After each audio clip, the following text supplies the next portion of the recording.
खरं तर त्यांनी केलेलं जे पाप आहे, त्यांनी केलेली 2.5 वर्षाची निष्क्रियता आहे. 2.5 वर्ष मला पाहणी फुलवा, 2.5 वर्ष मंत्रालयात, 2.5 वर्ष विधानमंडळात उद्धव ठाकरे न आले हे आता, त्यामुळे महाराष्ट्र मागे गेला, त्यामुळे गरीबाला घरं मिळाले नाही, त्यामुळे मुंबईचा विकास थांबला, त्यामुळे संपूर्ण महाराष्ट्र मागे आला, महाराष्ट्राचा क्रम खाली आला. हे जे पाप उद्धव ठाकरेंच्या सरकारमध्ये झालं ते लपवण्याकरता आता बवंडर बनवायचं, कुठल्या तरी विषयाचं धारावी पुनर्विकास प्रकल्पाचं बवंडर बनवायचं आणि त्यातनं जनतेला दिशाभूल करायची. स्वतःच त्या ठिकाणी कायदे बनवायचे, स्वतःच त्या ठिकाणी सर्व करायचं आणि मग जनतेला मूर्ख बनवण्याकरता अशा प्रकारचे मोर्चे काढायचे. आपली निष्क्रियता झाकण्याकरता आता निवडणुका तोंडावर ठेवून, निवडणुका डोळ्यासमोर ठेवून, जेव्हा त्यांच्या पायाखालची जमीन घसरली आहे, जेव्हा सर्व शिवसेनेचे लोक सोडून गेले आहे, आजही शिवसेनेचे मोठे पक्षप्रवेश आमच्याकडे झाले आहे, उद्धव ठाकरेंचे, उद्धव ठाकरे गटातले. आणि त्यामुळं जेव्हा पायाखालची वाळू चालली गेली, जेव्हा निष्क्रियता समोर आली, जेव्हा या महाराष्ट्राची जनता तुमच्यापासून दूर गेली, त्यामुळं आता मोर्चे काढून काही ना काही झाकाथापा करण्याचं काम उद्धव ठाकरे या मोर्चाच्या माध्यमातून करतायत. मला वाटतं या मोर्चाने काही फरक पडणार नाही. मुंबईची जनता आता उद्धव ठाकरेवर विश्वास ठेवत नाही, महाराष्ट्राची जनता उद्धव ठाकरेवर विश्वास ठेवत नाही.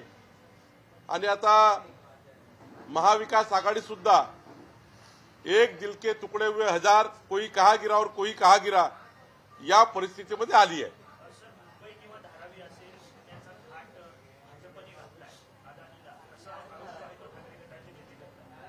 नाही, मी सांगितलं ना की जेव्हा स्वतःची निष्क्रियता सक्रियताकडे दाखवण्याचा प्रयत्न करायचा असतं तेव्हा असे मोर्चे काढावे लागतात.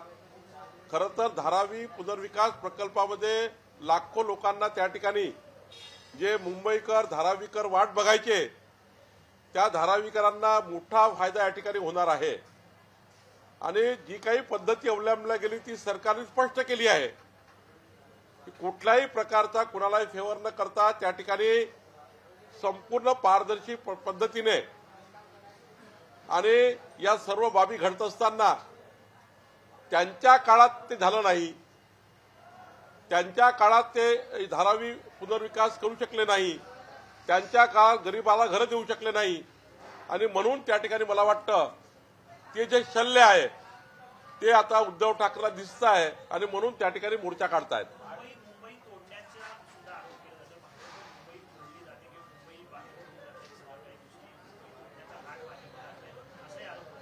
आमच्या वरिष्ठ नेत्यांनी यापूर्वी सांगितलं आहे, मी सांगतो आणि संपूर्ण महाराष्ट्राला, मुंबईकरांना माहीत आहे की महाराष्ट्रापासून मुंबई तोडण्याचा हिम्मत कुणाच्या बापाची नाही, कुणाच्या पक्षाची नाही, कुणाची नाही आहे. त्यामुळं केवळ जनतेला कन्फ्यूज करणे, जनतेला कन्फ्यूज करण्याकरता हे त्या ठिकाणी बोलावं लागतं. पण जनता आता इथं विश्वास ठेवत नाही. मुंबई महाराष्ट्रापासून कोणी तोडू शकत नाही, मुंबईला तोडण्याचं षडयंत्र कोणी करू शकत नाही आणि हे होऊच शकत नाही. त्यामुळं या आता बोलण्याला लोक कंटाळलेले असं मला वाटतं.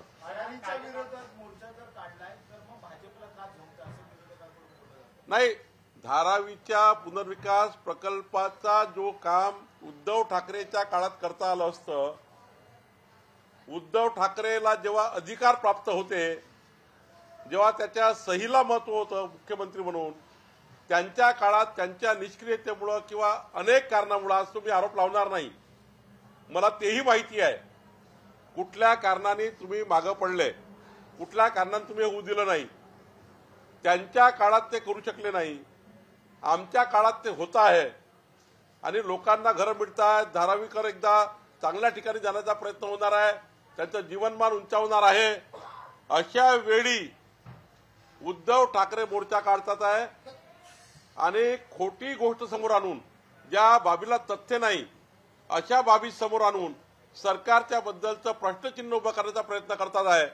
आणि म्हणून सरकारबद्दल प्रश्नचिन्ह उभं करताना ज्या पक्षाचं सरकार आहे त्या पक्षीय नेतृत्वाला आपली बाजू मांडणं आवश्यक आहे। आणि म्हणून मी या ठिकाणी उद्धव ठाकरेंच्या ढोंगीपणाचा निषेध करण्याकरता आलो आहे। धारावीकर सुद्धा जे आज मोर्चात गेले असतील ते उद्या जेव्हा बघतील तेव्हा उद्धव ठाकरेंनी आपल्याला उल्लू बनवलं आहे असं समजतील असं मला वाटतं।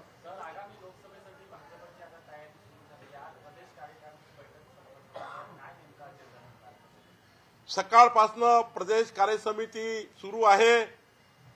प्रास्ताविकामध्ये आशिष शेलारजींनी आजच्या राजकीय परिस्थितीबद्दलची मांडणी केली आहे। सुधीर मुनगंटीवारजींनी लोकसभा निवडणुकीत त्या ठिकाणी तंत्र कसं असावं हे मांडलं आहे। माननीय विनोद तावडेजींनी पुढच्या 3 महिन्यामध्ये भारतीय जनता पक्षाचा संघटनात्मक प्रवास, लोकसभा निवडणूक प्रवास मांडलेला आहे। माननीय नितीन गडकरीजींनी या ठिकाणी कार्यकर्त्यांना प्रचंड चांगलं मार्गदर्शन केलं आहे। देवेंद्रजींनी तर संपूर्ण 3 राज्याच्या निकालापासून महाराष्ट्राचं संपूर्ण विकासाचं मॉडेल मांडलेलं आहे। आणि आता पंकजाताई मी याचा समारोप करणार आहे। आमचे राष्ट्रीय सहसंघटन मंत्री शिवप्रकाशजी हे बूथस्तरीय योजनेचं त्या ठिकाणी मांडणी करणार आहे। केंद्रीय वर्ण अमित मालवियाजी आमच्या सोशल मीडियाचं प्रेझेंटेशन करताय। मला वाटतं आम्ही जे आम्हाला ब्रेड बटर मिळणार आहे या ठिकाणी संघटना मजबूत करणे 51% लढाई आम्ही लढू, 51% संघटना आम्ही मजबूत करू। ज्या ठिकाणी एकनाथ शिंदेजीकडे सीट्स असतील त्यालाही भाजपा पूर्ण ताकदीने ओन करेल, अजित पवारांजीकडल्या सीटलाही ओन करेल। भाजपा 288 विधानसभेत 48 लोकसभेमध्ये पूर्ण ताकदीने 3 महिन्यामध्ये या ठिकाणी आपला हा महाविजय करेल याकरता आम्ही तयार केली। सोबतच विधानसभेच्या निवडणुकीची तयारी आम्ही करतो आहे। सोबतच स्थानिक स्वराज्य संस्थेमध्ये आमचा प्रत्येक उमेदवार निवडून यावा, महायुतीचा उमेदवार निवडून यावा अशी तयारी आम्ही करतो आहे। मला वाटतं आजची जे प्रदेश पदाधिकारी बैठक आहे या बैठकीतनं जेव्हा आमचे 650 पदाधिकारी जिल्ह्यात जातील तेव्हा जिल्हास्तरीय बैठका होतील तेव्हा प्रचंड एक तुफान या महाराष्ट्रामध्ये संघटनात्मक पद्धतीने एका लोकसभेमध्ये 3.5 लाख घरी जाण्याचं घर चलो अभियान, संपर्क ते समर्थ अभियान हे त्या ठिकाणी होणार आहे। प्रत्येक लोकसभेमध्ये 600 सुपर वॉरियर हे प्रवासाला निघाले आहे आणि ते 3.5 लाख घरी प्रत्येक लोकसभेत जाणार आहे असा कार्यक्रम आम्ही तयार केला आहे।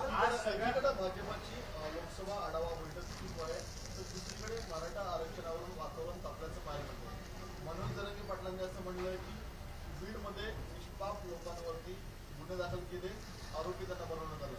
आपण ते सर्व व्हिडिओच्या माध्यमातून त्या लोकांना जाळपोळ करताना पाहिली, मात्र गुन्हे दाखल केल्यानंतर मनोज जरांगेंची प्रतिक्रिया येते। नाही, मराठा आरक्षणाबद्दलची भूमिका माननीय देवेंद्रजींनी तुम्ही बघितलं असाल, तुमच्या माध्यमातून मांडलेली आहे। आणि राहिला प्रश्न गुन्हेगारीच्या संबंधाने तर देवेंद्रजींनी काल सभागृहात त्यांनी पूर्ण गृह खात्याचा आपला विषय मांडला आहे। त्यामुळे जेव्हा देवेंद्रजींनी मांडलाय त्याबद्दल पुढचं वक्तव्य काही करण्यात मला वाटतं उचित नाही। आज सगळ्या प्रदेशची कार्यकारिणीची बैठक सुरू झाली आणि या मुंबईपासून सगळ्यांना लांब करण्यात आले। बच्चू कडूंनी देखील मराठा आरक्षणासंदर्भात आपली भूमिका मांडलेली आहे। मनोज जरांगे पाटलांच्या भूमिकेशी मी सहमत आहे। जर काही निर्णय घ्यावा लागला तुम्ही सरकार विरोधात देखील उतरेल असं बच्चू कडू म्हणाले। नाही, बच्चू कडूंचा काय त्यांना करायचं ते करू द्या, त्याच्याबद्दल त्यांचा स्वतंत्र अधिकार आहे। पण माननीय देवेंद्रजींनी आज स्पष्टपणे आपल्या माध्यमातून महाराष्ट्राच्या 13 कोटी जनतेला मराठा आरक्षणासंबंधाने भारतीय जनता पार्टीने केलेलं काम हे मांडलेलं आहे। आणि भारतीय जनता पार्टी आज सुद्धा ठराव करणार आहे। मागे आम्ही ठराव केला, आज सुद्धा आम्ही ठराव पूर्ण करणार आहे की मराठा समाजाला आरक्षण दिलं पाहिजे।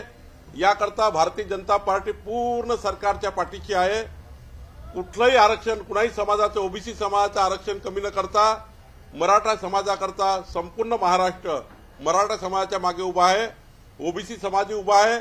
पण कुठल्याही समाजावर अन्याय करून मराठा समाजाला आरक्षण देणे ही बाब काही मान्य नाही आहे आणि याच्याबद्दलची भूमिका आमची स्पष्ट आहे. मोबाईल पासून आज सगळ्या पदाधिकाऱ्यांना लांब ठेवण्यात आलं, कारण की ज्या पद्धतीने सकाळपासून ही कार्यशाळा सुरू होतं मोबाईल बाहेर ठेवायला सांगितले. नाही, सर्व ही पद्धती आहे संघटनेची. आता आपण स्टेजची पद्धत बघितली असाल, स्टेजवर सर्व नेतृत्व बसायचं, खाली कार्यकर्ते बसायचे. आता नेतृत्व सुद्धा आपल्या पहिल्या त्या ठिकाणी खाली बसताय. ही पद्धती पक्षाच्या संघटनेची आहे. आणि मोबाईल जेव्हा हातात असतात तेव्हा एवढंच फक्त असतं, जे संघटनेमध्ये एखादं सेशन असतं त्या सेशन सुरू असताना मोबाईलमध्ये जर लक्ष असलं तर त्या सेशनची ग्रॅव्हिटी कमी होतं किंवा जो वक्ता मांडतो इतक्या दुरून केंद्रीय पद्धतीचे काही आमचे सेशन चालू आहे, सोशल मीडियाचं सेशन आहे, त्यानंतर आमचं बूथस्तरीय संघटनेचं सेशन आहे, लोकसभा प्रवास योजनेचं सेशन आहे. अशा महत्वाच्या काळामध्ये जेव्हा केंद्रीय नेतृत्व येतं तेव्हा मोबाईलमध्ये आमचा नेता गुंतून राहू नये. त्यांनी एक एक गोष्ट कागदावर लिहून घेतली पाहिजे, प्रत्येक बाबीची नोटिंग केली पाहिजे आणि त्या नोटिंगवर पुढं संघटनात्मक काम केलं पाहिजे. एवढाच उद्देश आम्ही मोबाईलचा त्या ठिकाणी एक बॉक्स करून बाजूला ठेवलेला आहे. संघटनेची बैठक संपल्यावर आम्ही सर्वांना मोबाईल मिळणारच आहे. लोकसभा निवडणुकीसाठी वारंवार बैठका सत्र चालू आहे आणि महिने आता लोकसभा निवडणुकीला राहिले. जागा वाटपाचं सूत्र कधीपर्यंत जाहीर होणार आहे? कारण 3 वर्ष तुम्ही एकत्र ही निवडणूक लढत आहात. केंद्रीय नेतृत्व लवकरच आमच्या राज्याच्या नेतृत्वही चर्चा करेल. आम्हाला जागा कुणाला कोणती जाईल याची चिंता नाही आहे, ती आम्ही सोडून दिली आहे. भाजपाचं एकच काम आहे, ज्याला जी जागा मिळेल ती 51% मतं घेऊन निवडून आणण्याचा आमचा संकल्प झाला आहे आणि त्या संकल्पाच्या पूर्तीकरता ही बैठक आहे. तुम्हाला दिसेल भाजपा ही प्रचंड ताकदीने लोकसभा निवडणुकीमध्ये 45+ मिशन पूर्ण केलं दिसेल.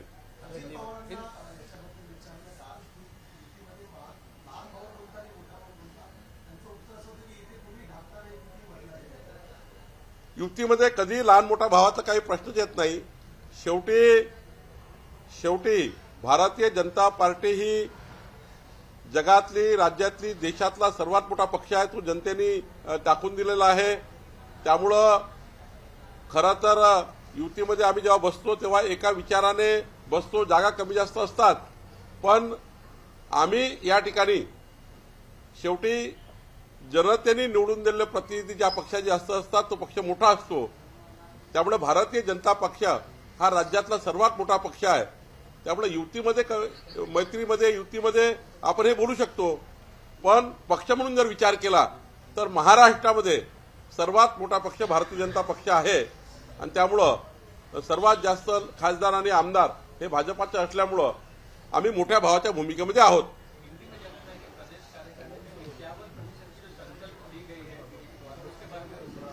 देखिए, आज प्रदेश पदाधिकारी बैठक चल रही है.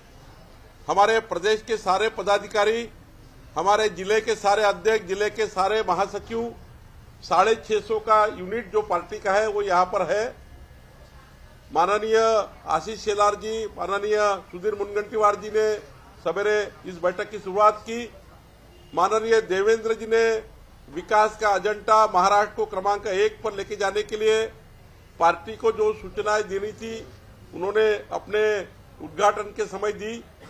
हमारे विनोद तावड़े जी ने यहां पर पूरे लोकसभा प्रवास योजना जो आगे 3 महीना चलने वाली है उसका प्रेजेंटेशन किया. हमारे नितिन गडकरी जी ने आज बहुत ही कार्यकर्ताओं को जोशपूर्वक हमारे पार्टी का पुराना इतिहास और आज की भारतीय जनता पार्टी इसका कैसा मनोमिलन हो सकता है वो किया.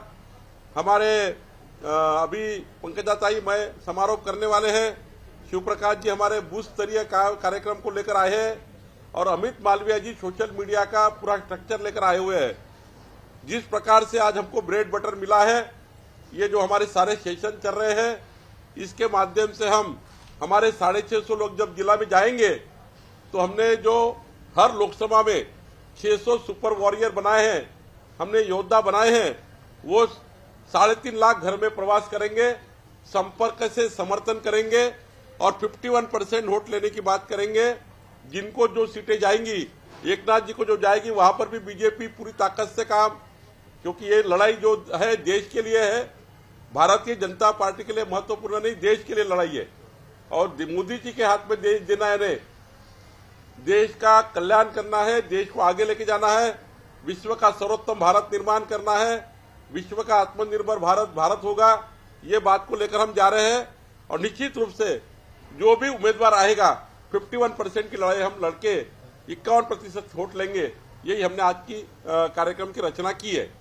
सर, ठाकरे गटाने जो मोर्चा काढलेला आहे, आजूबाजूच्या शहरातली सत्ता मोठ्या प्रमाणात गर्दी करवली, तर मुंबईत शक्ती प्रदर्शन करण्याचा हा प्रयत्न आहे का? आपली ताकद किती आहे दाखवण्याचा प्रयत्न केला जातो? मी आजचा मोर्चा हा फुसका बार आहे, कारण फुसका बार एवढा करता आहे की तुमच्या हातात अधिकार असताना, तुम्ही राज्याच्या सर्वोच्च पदावर असताना तुम्ही फेसबुक लाईव्हवर राहिले, तुम्ही मंत्रालयात येऊन कधी हा विचार केला नाही की धारावीच्या जनतेला चांगले घर मिळावे। तुम्ही कधीही मुंबईच्या आणि महाराष्ट्राच्या विकासाची चर्चा केली नाही, तुम्हाला त्याचं विजनच नव्हतं। आणि म्हणून जेव्हा तुमच्या हातात सत्ता गेली आणि आता तर इतकी परिस्थिती वाईट झाली आहे की 3 राज्यात जेव्हा त्यांनी बघितलं की संपूर्ण मूळ आता देशाचा भाजपकडे आहे, मुंबईचा मूळ भाजपच्या बाजूने आहे, महायुतीच्या बाजूने आहे, त्यामुळं घाबरलेले ठाकरे हा एक मोर्चाचा प्रयोग करतो आहे। आणि या प्रयोगातनं जनतेला स्पष्ट माहिती आहे की ठाकरेंचे हे प्रदर्शन त्यांच्या केलेल्या 2.5 वर्षाच्या निष्क्रियतेमुळे हे झालेलं आहे।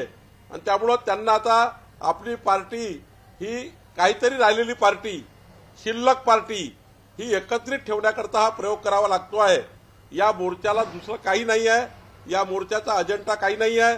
या मोर्चाचा अजेंडा त्यांनीच संपून टाकला होता, त्यांच्याच काळात त्यांनी हे पाप केलेलं आहे। त्यांच्या काळातच त्यांनी इतक्या मोठ्या प्रकल्पाला संजीवनी द्यायला पाहिजे, ते दिली नाही। आणि आता जेव्हा मुंबई आणि मुंबईकर हातून चालले आहे तेव्हा ही नौटंकी करण्याचं काम आहे।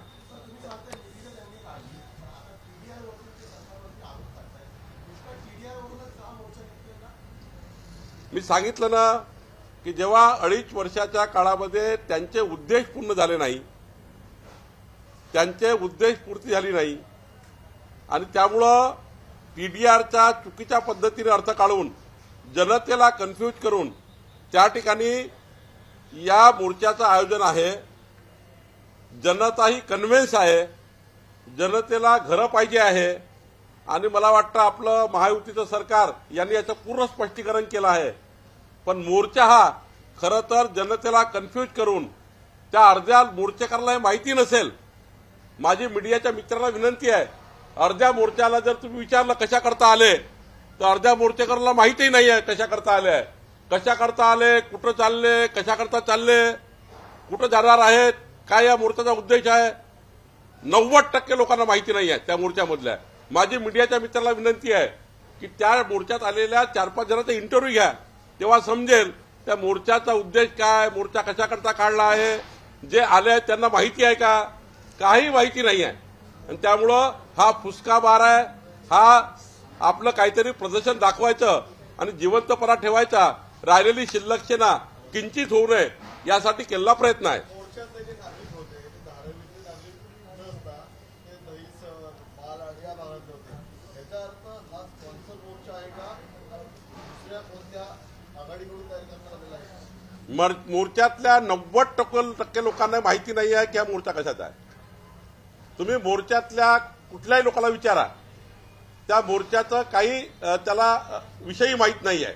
आणि त्यामुळं हा फक्त शक्ती प्रदर्शन करायचं। आता 3 राज्यामध्ये ज्या पद्धतीने भाजपला यश मिळालं आहे, मुंबई आपल्या हातून जाऊ नये, मुंबई गेलीच आहे, कशी तरी वाचवायची, काहीतरी वाचवायची, मुंबईमधली आपली शिल्लक सेना ही काहीतरी वाचवायची म्हणून वेगवेगळ्या पद्धतीने मुंबई तोडणार आहे।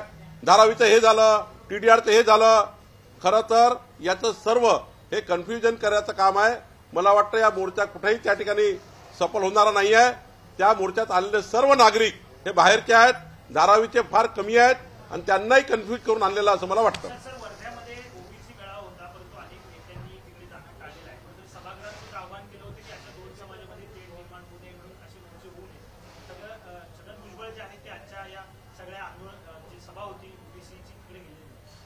नाही असं आहे की मला त्या मोर्चाबद्दलचं फार माहिती नाही, पण छगन भुजबळजी आजच्या मोर्चामध्ये कोण कोण गेल्याची माहिती मी घेतो, पण त्यांनी मोर्चा काढलाय ते मला बघावं लागेल. चला, सर्वांचे धन्यवाद. धन्यवाद.